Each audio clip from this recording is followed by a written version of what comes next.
Beauty's mother anxiously waited in the palace, but her daughter never arrived.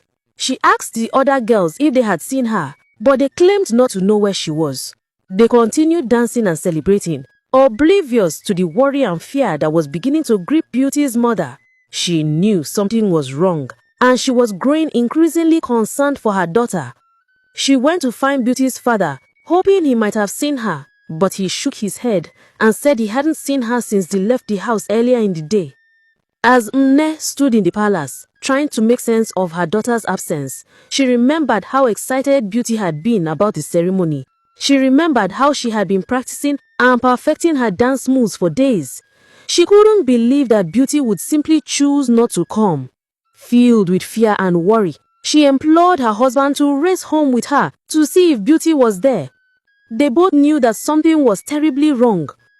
Meanwhile, the prince watched the maidens dance, but he felt no connection to any of them. Something in his heart told him that none of the girls were his future wife. He turned to his father and said, "I have not found my bride." The king halted the music and announced to the crowd that the prince had no wife. The crowd stared in disbelief, and the maidens stood frozen in shock. The jealous girls were filled with rage and disappointment, and their legs trembled with anger.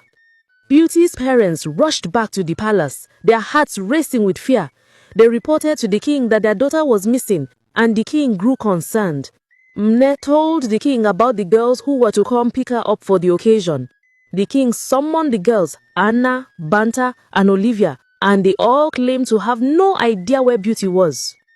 The king sent his guards out to search for the village and the surrounding areas for Beauty, but the guards returned empty-handed.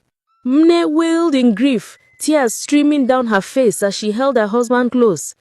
The king promised to send more guards out at first light, but Mne could not sleep that night.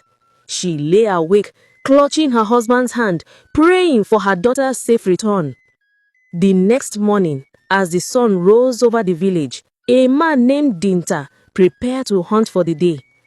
Dinta was a skilled hunter who provided meat for the palace every day, and this morning was no different.